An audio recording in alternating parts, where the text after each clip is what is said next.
صحیح مسلم کی روایت ہے، جویریہ رضی اللہ عنہا جو امہات المومنین ہماری ماؤں میں سے ایک ماں ہیں، روایت کی کہ نبی اکرم صلی اللہ علیہ وسلم فجر کے لیے گھر سے نکلے تو میں جو ہے نماز کی جگہ بیٹھی ہوئی تھی وظیفہ کرتے ہوئے، اللہ کا ذکر کرتے ہوئے۔ وظیفہ مطلب اللہ کا ذکر کرتے بیٹھی تھی۔ جب نبی اکرم صلی اللہ علیہ وسلم نماز صبح فجر کی تب سے بیٹھی ہوئی تھی، مطلب صبح سے بالکل ایک دم فجر پڑھ کے بیٹھ گئی تھی وظیفہ کرتے ہوئے، آپ سے ابھی فجر کی نماز فرض نماز کے لیے جا رہے تھے۔ اس کے بعد رسول اللہ صلی اللہ علیہ وسلم چاشت کے وقت تشریف لائے واپس، چاشت کے وقت مطلب سورج نکلنے کے بعد آپ جو ہے گھر میں تشریف لائے، مطلب ایک کافی لمبا وقت، وہ کئی گھنٹے گزار چکی تھی اسی جگہ، واپس تشریف لائے تو دیکھا کہ جویریہ رضی اللہ عنہ اسی وقت تک اسی مصلی پر بیٹھی ہوئی ذکر کر رہی ہے، تب تک چارج مطلب کئی گھنٹوں سے اللہ کا ذکر کر رہی ہے۔ اللہ کے رسول نے پوچھا کیا تم جب سے بیٹھی ہو؟ تو انہوں نے کہا اللہ کے رسول صلی اللہ علیہ وسلم میں تب سے بیٹھی ہوں۔ اور اللہ کے رسول صلی اللہ علیہ وسلم نے فرمایا میں نے تمہارے بعد تم سے رخصت ہونے کے بعد 4 کلمے 3 بار پڑھے، 4 کلمے 3 بار پڑھے، مطلب تم تو فجر سے بیٹھی ہو چاشت کے وقت تک، میں فجر کے بعد جب گیا تو 4 کلموں کو 3 بار پڑھا، صرف میں نے اتنا کام کیا۔ تو آپ نے فرمایا میں نے 4 کلمے 3 بار پڑھے۔ ایسے کہیں کہ اگر ان کا وزن تمہارے آج کے سارے دن کے وظیفے سے کیا جائے تو وہ 4 کلمے بھاری ہو جائیں گے۔ تم تو صبح سے اب تک بیٹھی ہو، میں نے صرف ایسے 4 کلمے پڑھے جو 3 بار پڑھے، تو اگر تم دن بھر بھی یہ وظیفہ کرتے رہو جو تم کر رہی ہو تو بھی میرے کلموں کے مقابلے میں نہیں پہنچ سکتی ہو۔ تو انہوں نے کہا اچھا کیا کلمے پڑھے آپ نے؟ تو اللہ کے رسول صلی اللہ علیہ وسلم فرمایا وہ کلمے یہ ہے، آپ نے فرمایا کہا سبحان اللہ عدد خلقی، سبحان اللہ عدد خلقی، سبحان اللہ کا لفظ ہے عدد خلقی، اللہ تعالیٰ کی مخلوق کی تعداد کے برابر اللہ میں تیری تسبیح بیان کرتا ہوں، تیری مخلوق کے برابر تیری تسبیح بیان کرتا ہوں۔ کلمہ نمبر 2 پھر آپ نے فرمایا اور کہا سبحان اللہ رضا نفسی، جس کا معنی ہے اللہ تعالیٰ کی راضی ہونے تک میں اللہ تعالیٰ کی تسبیح بیان کرتا ہوں، اس کے راضی ہونے تک تسبیح بیان کرتا ہوں۔ تیسرا فرمایا سبحان اللہ زینت عرشی، اللہ تعالیٰ کے عرش کے وزن کے برابر میں اللہ تعالیٰ کی تسبیح بیان کرتا ہوں۔ پھر فرمایا سبحان اللہ مداد کلمتی، اللہ کے کلمات کو تحریر کرنے کے لیے جتنی سیاہی مطلوب ہے اس قدر یا اس کے برابر میں اللہ تعالیٰ کی تسبیح بیان کرتا ہوں۔ یہ 4 کلمات آپ نے 4 کلمات 3 بار کہے جو کہ دن بھر کے وظیفے سے زیادہ افضل ہے۔ سبحان اللہ کا لفظ ہے، دیکھیے سنیے سبحان اللہ عدد خلقی، مہینوں اور سالوں اپنی زندگیاں برباد کر رہے، راتوں میں جاگو نا اور منواؤ اپنے رب کو، کر لو اپنی دعائیں، کرا لو اپنی دعائیں قبول۔ اتنی باتیں آ رہی کہ رات میں ایک گھڑی ایسی آتی ہے جس گھڑی میں ایک مسلمان جو دعا کرتا ہے جو مانگتا ہے اللہ تعالیٰ اس کو عطا کر دیتا ہے، اور یہ گھڑی ہر رات آتی ہے۔ یہ گھڑی کوئی معاملہ خاص نہیں ہے، سارا سال ہوتا ہے۔ تو کہاں ڈھونڈ رہے ہیں ہم؟ کدھر پریشان ہیں؟ کس سے مانگ رہے ہیں؟ ادھر ہے راستہ، یہ ہے راستہ کہ راتوں میں تہجد کا اہتمام پھر دعائیں، اور راتوں میں نماز کا اہتمام پھر دعائیں، اور سجدوں میں دعائیں اور استغفار اور کثرت سے دعائیں اور اللہ کی تسبیحات اور تلاوت قرآن نماز کی شکل میں یا بغیر نماز کے پڑھنے کی شکل، قرأت کی شکل، سمجھ رہا ہے؟ تو بہرحال ہم کو یہ تمام چیزیں کرنا ہے۔ تو رات میں اگر انسان جاگتا ہے اور تہجد کا اہتمام کرتا ہے تو دلوں کو زندگی ملتی ہے، دلوں کو زندگی ملتی ہے۔ وہ ارادے یا وہ عزم جو پست ہو چکے ہیں ان میں ایک نئی زندگی آتی ہے۔ آپ نے سب کچھ کر لیا دنیاوی اعتبار سے، آپ تھک گئے ہیں، اب رات میں اٹھ کے عبادت کریے اپنے رب کو راضی کیجیے۔ دیکھیے وہ جو عزم تھے اللہ پورے کر دیتے، وہ جو ارادے تھے اللہ پورے کر دیتے۔ آپ دنیاوی اعتبار سے تھک چکے ہیں، اب اس میں ایک نئی جان اللہ تعالیٰ ڈال۔ تو راتوں میں اٹھنے سے زندگی ملتی ہے انسان، وہ عزم جو ختم ہو چکے پستہ ہو چکے، اس میں نئی توانائی اور نئی جوش اور جان آتی ہے۔ اسی طرح ہم دیکھتے ہیں اللہ تعالیٰ کا قرب حاصل، ٹھیک، اسی طرح ہم دیکھتے ہیں گناہوں سے رات میں اٹھنا انسان کو روکتا ہے، معلوم۔ اسی طرح ہم دیکھتے ہیں یہ گناہوں کا کفارہ بھی بنتا ہے، راتوں میں اٹھنا ہمارے گناہ، اس لیے کہ اللہ تعالیٰ مشقت کو دیکھتا ہے نا۔ اب آپ کہیں گے کیا میں تہجد بغیر رات میں سوئے کے پڑھ سکتا ہوں؟ ہاں پڑھ سکتے ہیں، مسئلہ نہیں، لیکن سو کر اٹھ کے آخری حصے میں اٹھ کر پڑھنا چونکہ اس میں بڑی مشقت ہے، اس کا اجر زیادہ ہے۔ ورنہ تہجد تو عشاء کی بعد بھی پڑھ سکتے، سونا ضروری ہے، لیکن اجر کے اعتبار سے سو کر نفس کو کاٹ کر پھر اٹھنا اور پھر نماز پڑھنا یہ بڑی بات ہے، سمجھ رہے آپ؟ تو اس کا اجر زیادہ ہے۔ نبی اکرم صلی اللہ علیہ وسلم داؤد علیہ السلام کے بیٹے ہیں، یہ اللہ کے نبی تھے۔ ان کی خاصیت کیا تھی؟ یہ جانوروں کی بھاشا سمجھتے تھے، باتیں سمجھتے تھے، اور ان کی جو ملکیت تھی، ان کی جو فوج تھی، اس میں سب قسم کے جانور، چرند پرند جس کو بولتے ہیں نا، مطلب جس کو بولتے ہیں پشو پکشی، سب ان کے اس میں تھے۔ ہواؤں کو یہ حکم دیتے تو ہوا ان کی بات مان لیتی، جنوں کو یہ حکم دیتے تو جن ان کے حکم سے کام کرتے، یہ وہ نبی تھے۔ تو بارش نہیں ہوئی تو سلیمان علیہ السلام چلے بارش مانگنے اللہ تعالیٰ سے، ایک نبی اللہ کا ہے, بارش نہیں ہو رہی ہے اور اللہ سے مانگنے وہ نکلا ہے. آپ سمجھ رہے کچھ اس میں کچھ بات سمجھ میں آ رہی کہ مانگنا اللہ سے ہے. لیکن خیر یہ اصل پوائنٹ نہیں تھا میرا, میں آگے آ رہا ہوں کہ اللہ سے مانگنے کا جیسا حق ہے, مانگو وہ دینے والا ہے. لوگ کہتے ہیں اللہ دعائیں نہیں سنتا ہے, تو وہ نکلے جب بارش کے لیے نماز استسقاء بولتے ہیں اس کو, بارش کی دعا, وہ نکلے اور جانے لگے. تو راستے میں اپنے فوج سے کہا, لوگوں سے کہا کہ چلو واپس جانا ہے, اب ہم کو دعا نہیں کرنی ہے. تو لوگوں نے کہا اللہ کے نبی سلیمان, بارش کے لیے ہم دعا مانگنے نکلے تھے اور آپ کہہ رہے ہیں کہ اب دعا مانگنے کی ضرورت نہیں, واپس جانا ہے. انہوں نے کہا واپس جانا ہے, اس لیے کہ جب ہم راستے سے گزر رہے تھے تو ایک چونٹی جو الٹا پیٹ کے بل لیٹی تھی, اس نے اپنے پیر آسمان کی طرف کیے. اللہ رب العزت نے بارش کی دعا کی, اللہ نے اس کی دعا سن لی ہے, لہٰذا ہم کو دعا کی ضرورت نہیں, واپس جانا ہے. تو اللہ تعالیٰ تو جانوروں کی بھی سنتا ہے, اس نے اس چونٹی کی دعا سنی. تو سوچو مسلمانوں, اگر تم یہ کہو گے اللہ ہماری نہیں سنتا تو پھر کس کی سنتا ہے اللہ تعالیٰ؟ بس مانگنا تو آئے, پکارنا تو آئے, جیسا حق ہے وہ کام تو کرو, پھر رب العزت دیکھو کیسی سنتا ہے. سمجھ رہے ہو اس بات کو؟ یہ بڑی اہم بات. تو سب سے پہلی چیز جس کو بولتے ہیں نا گرہ باندھ لینا, گیٹ باندھ لینا بولتے ہیں نا, عورتیں ان کے دوپٹے پلو کو کرتی ہے نا کوئی چیز یاد رکھنے کے لیے. پہلے زمانے میں موبائل نہیں تھے نا, تو وہ ریمائنڈر نہیں ڈال سکتے تھے, تو کیا کرتی تھی عورتیں, گاٹے باندھ دیتی تھی. تو گرہ باندھ لو, مطلب یاد رکھ لو اس بات کو کہ اللہ ایک ہے. اللہ کو ایک مانو گے دنیا میں کامیاب رہوں گے, اللہ کو ایک مانو گے قبر کی برزخ کی زندگی میں کامیاب رہوں گے, اللہ کو ایک مانو گے آخرت کی زندگی میں کامیاب رہوں گے, اس کا کوئی شریک نہیں. دوسری چیز جو سوال لوگ کرتے ہیں اللہ سنتا نہیں, ایک واقعہ تو سنا دیا اللہ سب کی سنتا ہے, اسی میں ایک چیز اور ایڈ کرتا ہوں. اللہ تعالیٰ جامع ترمذی کی روایت ہے سب کی سنتا ہے, لیکن 3 طریقوں سے سنتا ہے. ہم چاہتے ہیں میں نے مانگا مجھے بھی مل جانا چاہیے, لیکن اللہ سنتا ہے لیکن 3 طریقوں سے سنتا ہے. پہلا, جو تم نے مانگا وہ تم کو عطا کر دیا جاتا ہے. تم نے دعا کی اللہ مجھے بزنس تجارت اچھا کر دے, ہو گیا. تم نے مانگا اللہ تعالیٰ مجھے گاڑی دے دے, مل گئی. تم نے مانگا اللہ تعالیٰ مجھے دنیا کے اندر کامیاب کر دے, ہو گئے. کوئی مسئلہ تھا, پریشانی تھی, دکھ تھی, تکلیف تھی, بیماری تھی, مانگا اور مل گیا. تو ایک تو اللہ تعالیٰ جیسے ہی بندہ جو مانگتا ہے وہ دے دیتا ہے. دوسرا کیا کرتا ہے, جب بندہ جو مانگتا ہے اگر وہ نہیں دیتا ہے تو اس کے بدلے اتنی مصیبت کو دنیا کی اس کے ٹال دیتا ہے جو اس کے پاس آنے والی تھی. سمجھے بات؟ پہلے تو دعا مانگی سیدھا مل گیا, دعا مانگی سیدھے نہیں ملا, تو اللہ تعالیٰ اتنی مصیبت کو ہماری زندگی سے نکال دیتا ہے جتنی دعا میں نے کسی چیز کو مانگنے میں کی تھی. اور تیسرا, اللہ کے رسول صلی اللہ علیہ وسلم فرماتے ہیں اگر اس کو مصیبت بھی کوئی نہیں ٹالتا اللہ تعالیٰ تو آخرت میں اس کا بدلہ دیں گا, اور بندہ جب آخرت میں جا کے دیکھیں گا اس کے نام اعمال رجسٹر, تو کہیں گا اللہ میں نے یہ کام تو کیا ہی نہیں تھا لیکن لکھا ہوا ہے. تو اللہ تعالیٰ فرمائیں گا یہ وہ تیری دعائیں تھی جو تم اس سے مانگتا تھا, میں نے قبول نہیں کی, آج اس کا بدلہ تجھے دے رہا ہوں. بندہ کہیں گا اس بات کو سن کے اللہ کاش تو دنیا میں میری ایک بھی دعا نہ سنتا, اس لیے کہ جو بدلہ اس کو آخرت میں ملے گا اتنا بڑا ہوگا کہ وہ کہیں گے اللہ کاش تو دنیا میں میری ایک بھی دعا نہ سنتا. سمجھ رہے بات کو؟ تو لہٰذا بہت سارے لوگ توحید کے خلاف کام کرتے ہیں. کیوں کرتے ہیں؟ اللہ سن نہیں رہا ہماری, میری دعائیں قبول نہیں ہو رہی, میری غریبی نہیں ہٹ رہی, میری مصیبت نہیں ہٹ رہی, میری پریشانی نہیں ہٹی, میرا بزنس نہیں چلا, میرا بچہ پاس نہیں ہوا, ہے نا, سمجھ, میری منت پوری نہیں ہوئی, میری مراد پوری نہیں ہوئی. سب کی منت پوری ہوگی, سب کی مراد, بس اللہ سے مانگو, وہ 3 میں سے ایک طریقے سے دیں گا. جو مانگا وہ ملے گا, جو مانگا اس کے بدلے کو مصیبت اللہ ٹال دیں گا, اور تیسرا آخرت میں اس کا بدلہ ملے گا. تو میں نصیحت کروں گا آپ کو جو سب سے پہلے تھی, اللہ کو ایک جانو, ایک مانو, اسی سے مانگو, وہی دینے والا ہے, وہی لینے والا ہے. اس چیز کو میں امید کرتا ہوں آپ سمجھے ہوں گے. تو یہ میری پہلی نصیحت تھی. خواتین سے بھی گزارش کروں گا, اپنے ننھے منھے بچوں کو جو تربیت دے کے بڑا کرتی ہے نا, تو ان کو توحید سمجھائے, ایک اللہ سے محبت سکھائے, ایک اللہ کیا ہوتا ہے وہ سمجھائے.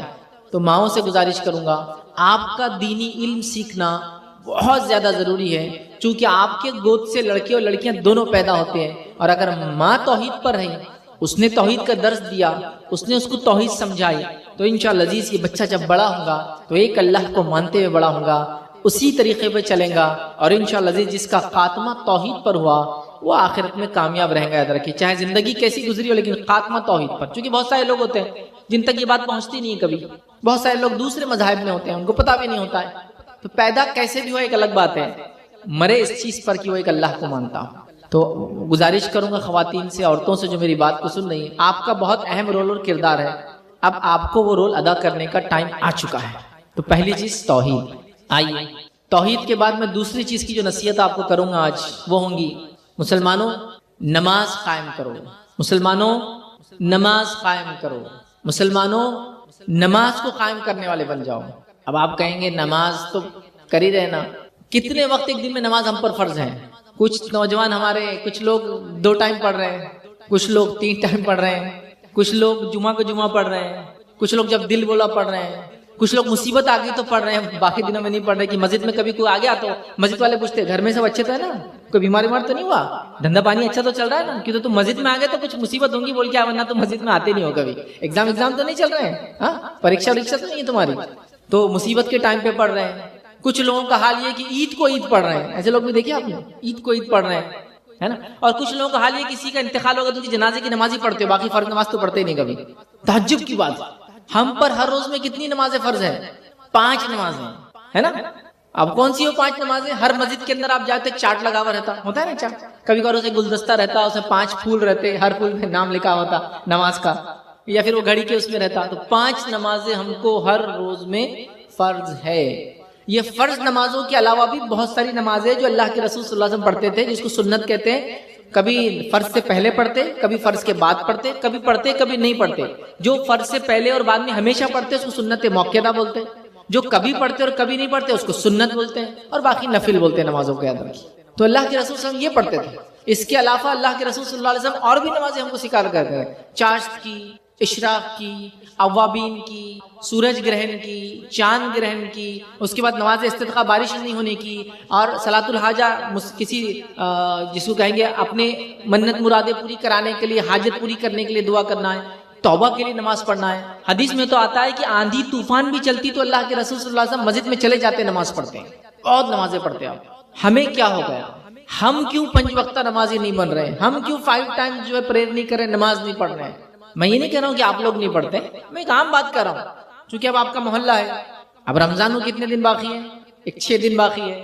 اب آپ کے محلے میں جتنے مسجد ہیں، مجھے معلوم کوئی پڑھنے والے نہیں رمضان میں، تو پتہ چلا اتنے لوگ تو ہے کہ نماز ہر بار مسجد فل ہونا چاہیے، لیکن رمضان کے بعد اور رمضان سے پہلے کیا ہوتا ہے آپ سب کو معلوم ہے، مسجد میں کوئی آتا ہی نہیں، 1 صف 2 صف 3 صف بھرتی ہے، جمعے کے دن پوری مسجد بھرتی ہے، رمضان میں پورے رمضان مسجد بھری ہے، مطلب آبادی تو بہت ہے، پاپولیشن تو بہت ہے، نماز کتنے لوگ پڑھ رہے ہیں؟ مجھے بتاؤ ایک بات، اگر تمہارا پڑوسی تم پر کوئی چیز تم کو دے کر احسان کرے تو کیا احسان مانتے ہو نہیں مانتے ہو؟ تمہارا چچا، تمہارا رشتہ دار کوئی تم کو پیسہ وغیرہ دے، مصیبت میں مدد کرے، بیمار ہو تو کچھ دے، تو تم اس کا احسان مانتے ہو نہیں مانتے ہو؟ مانتے ہو نا۔ تو میرا سوال ہے، میرا پرشن ہے آپ سے، میرا سوال ہے کہ اللہ تعالیٰ جو صبح سے شام تک احسان پر احسان کرتے چلا جا رہا ہے، اتنی نعمتوں پر نعمتیں دیتے چلا جا رہا ہے، تو پھر میں اور آپ نماز کیوں نہیں پڑھتے؟ یہ ہمارے فائدے کے لیے ہے، اللہ کا حکم ہے، لیکن فائدہ ہمارا ہی ہے اس کے اندر، کیوں نہیں کرتے ہیں پھر ہم؟ جب پڑوسی کے احسان کی وجہ سے اس کی عزت کرتے، اس کا احترام کرتے، اس کے بارے میں بولتے ہیں لوگوں کو، تو پھر اللہ تعالیٰ نے اتنے احسانات کی کیوں نماز میں نہیں کھڑے ہوتے اس کے سامنے؟ تو نماز قائم کرو، ہر روز میں 5 وقت نماز پڑھنا ہے۔ اگر نماز نہیں پڑھتے ہو یا نہیں پڑھ رہے ہو 5 وقت، تو یاد رکھو دوسرے کوئی اعمال قبول نہیں ہونے والے، پھر کوئی عمل قبول نہیں ہونے والا۔ حدیث کے الفاظ ہے جو فجر کی نماز پڑھتا ہے وہ اللہ کی امان میں آ جاتا ہے۔ امان سمجھتے آپ؟ اس کے پروٹیکشن میں آ جاتا ہے، اس کی حفاظت میں آ جاتا ہے، اس کے انڈر میں آ جاتا ہے، اس کی سیکیورٹی میں آ جاتا ہے، فجر کی جو پڑھتا ہے۔ اب فجر جو نہیں پڑھتا ہے تو وہ امان سے نکل گیا اللہ تعالیٰ کی، اب وہ شیطان کی طرف چلے جائے یا کہاں جاتا ہے وہ جائے۔ ظہر کی نماز کی اہمیت بتاتے ہوئے نبی اکرم صلی اللہ علیہ وسلم فرمایا کہ اگر ظہر کی نماز کا اجر اگر تم کو پتہ چل جائے، اس کا ثواب تم کو پتہ چل جائے، تو اگر تم کو چلنا نہ بھی آئے، چلنا پیروں سے نہ بھی آئے، تو تم اپنے آپ کو کولوں کے بل پہ رگڑتے ہوئے، ہوتا کمر پہ بیٹھ کے دیکھا کسی آدمی کو تو پیر آگے کرتا پھر کمر سے آگے کھینچتا اپنے آپ، دیکھا جس کو چلنا نہیں آتا کیسا چلتا پیٹ سے۔ تو تم کو اگر پتہ چل جائے کہ ظہر کی نماز کا اجر کیا ہے، تو تم اپنے کولوں کے مطلب بیک سائڈ کا جو حصہ اس کو گھستے ہوئے رگڑتے ہوئے مسجد کی طرف آؤ، اتنا اجر ہے۔ عصر کی نماز کے بارے میں فرمایا اگر تم کو یہ بتا دیا جائے کہ عصر کی نماز چھوڑنے کا گناہ کیا ہے، عصر کی نماز چھوڑنے سے آخرت میں کیا عذاب ملنے والا ہے، تو اس کا ایک نماز چھوڑنے کا اتنا صدمہ ملے گا انسان کو عصر کی روز قیامت، جب اس کو پتا اتنا صدمہ ہوگا جیسے اس کے پورے رشتہ دار مر گئے اور پورا مال و دولت لٹ گیا۔ اگر آپ کو کوئی خبر دے کہ پورے رشتہ دار تمہاری دنیا میں جتنے سب مر گئے آج اور پورا پیسہ لٹ گیا تمہارا، تو کتنا افسوس ہوگا نا۔ تو اتنا افسوس ہوگا کہ ایک انسان کو جو صرف عصر کی نماز چھوڑتا تھا ایک وقت کی، سمجھ رہے ہیں بات؟ عشاء کے بارے میں اور فجر کے بارے میں آپ فرماتے جو اس کو نہیں پڑھتا وہ منافق ہے۔ منافق معلوم کون ہے؟ یہ منافق وہ لوگ ہیں جو سب سے گھٹیا لوگ ہیں انسانیت میں اور جہنم میں سب سے نیچے جلنے والے ہیں. یہ کافروں سے بھی نیچے ہوں گے. تو منافق فجر اور عشاء نہیں پڑتا ہے. اب دیکھو اپنا حال ہم لوگ، نماز کا کیا معاملہ ہے. میں نے تو لوگوں کو یہاں تک دیکھا، آپ کے بارے میں بالکل نہیں کہہ رہا ہوں، لوگوں کو دیکھا میں نے ایسا کہ لوگ اجتماع میں آ رہے ہیں، اللہ رحم کرے بغیر نماز پڑھے کے آ رہے ہیں، اجتماع سے جا رہے ہیں تب بھی نماز نصیب نہیں ہو رہی. تو کیا فائدہ ویسے اجتماعات کا اور ایسے پروگرامز کا جو ہم کو دیندار نہ بنائے، نماز کا عادی نہ بنائے. عورتوں سے گزارش کروں گا پھر میں، جو سن رہی ہیں میری بات، مائیں اور بہنیں، بیٹیاں اس امت کی، آپ کو سب سے پہلے نمازی بننا ہے. آپ بولیں گے کیوں، مردوں کو تو نہیں بول رہے آپ، ہم کو کیوں بول رہے ہیں؟ مردوں کو تو بننا ہی ہے، سب کو بننا ہے. آپ کو کیوں کہہ رہا وہ سمجھو میری بات. گھر میں ایک چھوٹا سا بچہ ہے، ایک 5-6 مہینے کا، جو صرف ابھی چلنا بھی نہیں آیا، اس کو رینگتا ہے. رینگنے والا بچہ سمجھتے نا، ہاتھ پیر سے رینگتا ہے. جب اس کی ماں اس کے بازو نماز پڑھتی ہے تو وہ بھی کچھ تو بھی کرنے لگ جاتا. کیا کرتا ہے دیکھیں آپ نے، سجدے کرتا، سجدے میں کلاٹیاں مارتا، رکوع کرنے کی کوشش کرتا اور گر جاتا. دیکھا کہ نہیں دیکھا آپ نے؟ پھر بیٹھ کے انگلی کو حرکت دیتا تشہد میں، حالانکہ اس کو نماز آتی نہیں ہے. کیوں کر رہا ہو یہ کام؟ میرا سوال ہے آپ سے. اس نے اپنے ماں کو نماز پڑھتے ہوئے دیکھا تو وہ بھی ماں کے جیسا بننا چاہتا ہے. تو سمجھ لو ایک ماں نمازی ہے تو اس کے بچے نمازی بچپن سے، اور ماں بے نمازی ہے تو اس کو اس بچوں کے بے نمازی ہونے کا بھی گناہ ملے گا، کیونکہ اس نے نہیں پڑھتی بلکہ انہوں نے سیکھے نہیں. دیکھا نہیں دیکھا؟ بچے ایسے کرتے ہیں نا، چھوٹے بچے دیکھیں جو آپ کرتے ہیں وہ کاپی کرتے ہیں. باپ نماز پڑھاتا نماز، لیکن کبھی کبھار باپ باہر ہوتا ہے، کمائی کے لیے جاتا ہے، یا دن بھر باہر رہتا ہے تو اس کی ظہر اثر مغرب باہر ہو جاتی ہے، کبھی کبھار عشاء اور فجر ساتھ ہوتی ہے. اور چھوٹا بچہ ہے تو فجر میں ساتھ نہیں چلتا ایک دم، ہے نا. عشاء وغیرہ کبھی ہوئی تو مسجد میں ہوگی تو وہ بھی نہیں دیکھتا ہے. لیکن ماں کو جب وہ دیکھتا ہے بچپن سے کہ ماں نماز پڑھتی ہے تو وہ بھی نمازی بائی ڈیفالٹ، جس کو بولتے ہیں نا، بچپن سے نمازی بن جاتا ہے. اس کی سیٹنگ ہی ایسی ہو جاتی ہے، جیسے موبائل کی سیٹنگ کرتے تھے آپ، اتنے ٹائپ پہ یہ ہونا، اس کی سیٹنگ ہو جاتی ہے، پھر وہ بائی ڈیفالٹ نمازی بن جاتا ہے. تو گزارش کروں گا اپنی ماؤں سے، اب طے کر لو کہ نماز تو نہیں چھوٹیں گی، باقی کچھ بھی ہو جائے نماز نہیں چھوٹیں گی. شادی بیاہ کے لیے نماز نہیں چھوٹیں گی، سفر کے لیے نماز نہیں چھوٹیں گی، بیماری کے لیے نماز نہیں چھوٹیں گی، خاموخواہ نماز نہیں چھوٹیں گی. ہم نمازی بنیں گے اور اپنی نسلوں کو نمازی بنائیں گے. ٹھیک ہے؟ ابھی بات ختم نہیں ہوئی، لیکن یہ تو تھا آپ لوگوں کو نصیحت، مرد اور عورتوں کو. اب مسجد کے ذمہ داروں کو بھی نصیحت کروں گا کچھ نہ کچھ، چونکہ نماز مسجد میں پڑھنا ہے نا، ان کو بھی نصیحت کروں گا. کیا کروں گا؟ حدیث میں الفاظ ہے جب بچہ 7 سال کا ہو تو مسجد لے کر آؤ، اور 10 سال کا اور مسجد نہ آئے تو اس کو مارو. ایک ہی حدیث ہے جس میں اللہ کے رسول نے مارنے کا کہا بچوں کو. کیوں؟ اس لیے کہ اگر نمازی نہیں بنے گا تو جہنم میں جلے گا. جہنم کی آنکھ کے مقابلے میں دنیا کو تھوڑا، دنیا میں اس کو سزا دے کر اگر نماز پڑھا دے تو زیادہ اچھا ہے. عادت تھوڑے دن میں عادت لگ جاتی ہے. تو مسجد کے ذمہ داروں سے میں سوال کروں گا، کیا ہماری مسجد 7 سال کے بچے کو ویلکم کرنے کے لیے تیار ہے، قبول کرنے کے لیے تیار ہے؟ ہمارے پاس تو چھوٹے بچوں کو مار مار کے ہکالا جا رہا ہے مسجد سے. چل بھاگ، نکل، پانی پھینک رہا، آگے آگے کھڑے ہو جا رہا، چل پیچھے جا، چل نکل مسجد سے باہر. نماز کو جمعہ کے دن سب سے پہلے بیچارہ بچہ آتا ہے، آگے بیٹھتا ہے، چلو پیچھے جاؤ، اب ہم آ گئے، چلو پیچھے جاؤ، اب ہم آ گئے، چلو پیچھے جاؤ، مسجد سے باہر تھوڑی دیر بعد. تو بچپن میں مسجد سے ہکالتے ہو، بڑے ہونے والے بات بولتے ہو، آتے کیوں نہیں ہو رہے مسجد میں؟ بچہ اسکول جاتا ہے، کتنے سال میں جاتا ہے؟ آپ کے پاس کتنے سال میں بچے کو اسکول ڈالتے؟ 6 سال ہے نا، 6 سال میں ڈال دیتے ہوں گے نا. تو میرا سوال ہے، وہ 6 سال کے بچے کو اسکول میں کیسا ویلکم کرتے ہیں ٹیچر؟ میرے کو بتاؤ ذرا. جب آپ کا بچہ فرسٹ ڈے اسکول جاتا ہے، کچھ اسکول جو اچھے بڑے اسکول ہوتے کیا کرتے ہیں آپ کو؟ روز گفٹ میں دے رہے ہیں، چاکلیٹس دے رہے ہیں. ٹیچر یہ بول رہا ہے کہ ہاتھ ملاؤں گے، گلے لگوں گے، کیا کرو گے بولو آگے؟ بچہ بولتا ہے ٹیچر ہاتھ ملاؤں، ہاتھ ملائیے، آئیے بیٹا، آؤ بیٹا، ویلکم ہو رہا ہے. ہمارے پاس کیا ہو رہا ہے؟ بچہ جیسی مسجد کے اندر آتا تو اس پہ لوگوں کی ایسی خطرناک کیمرے والی نظر رہتی ہے کہ بیچارہ باپ کے پیچھے چھپتا لنگی کے اندر، ادھر ادھر ادھر ادھر. کیوں؟ تو کوئی تو بھی ایک آدمی اس کو ڈانٹنے والا ہے، اس کو پتا ہے، کوئی تو بھی ایک ڈانٹے گا، ہے نا. اچھا باپ کے ساتھ ہے تو شاید نہیں ڈانٹے گا وہ، لیکن اگر اکیلے آ جائے کسی دن اور آ کے وضو کر رہا ہے، خاموشی سے آیا، چپل بازو رکھا، وضو کر رہا ہے، وضو مت کر، نکل ایسے. اس کو معلوم اس کو وضو بھی نہیں کرنے دیں گے. جا کر نماز پڑھ رہا ہے خاموشی کے ساتھ، تو بڑا آدمی اس کے سامنے جا رہا ہے، ارے بھائی اس کے نمازی اس کے سامنے سے کیسے جا رہے؟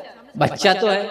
یاد رکھو، ہو سکتا ہے میری اور آپ کی نماز قبول نہ ہو رہی ہوگی، لیکن وہ بہت دل سے پڑھ رہا ہے، اللہ کو یاد کر رہا ہے. اس کو کسی کو بتانا نہیں ہے کچھ بھی، وہ خالص اللہ کے لیے آیا مسجد کے اندر. تم بولو اس کی نماز قبول نہیں ہوتی ہوگی؟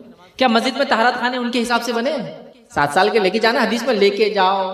10 سال کے ہو تو مارو. تو 7 سال میں کیا ہماری مسجدیں ویلکم کر رہی ہیں ان کو؟ تو میں مسجد کمیٹیوں سے، انتظامیہ سے جو میری بات سن رہے کہوں گا، آپ اپنی مسجدوں کو ایسا بنائیں کہ بچوں کو دونوں ہاتھ سے ویلکم کریں. آؤ بچوں، نماز کے لیے آؤ، مسجد میں آؤ. نبی اکرم صلی اللہ علیہ وسلم تو اپنے ننھے منھے نواسوں کو مسجد میں لاتے تھے. حضرت حسن اور حسین اتنے چھوٹے تھے کہ 2-3 سال کے ایسا عمر میں تو ایک دوسرے سے عمر زیادہ فرق نہیں تھا ان کے، لیکن ایسے 2-3 سال یا 4 سال کے تھے، نبی اکرم صلی اللہ علیہ وسلم گود میں آتے تھے اور گود میں نماز میں آتے تھے، اور کبھی اللہ کے رسول صلی اللہ علیہ وسلم سجدہ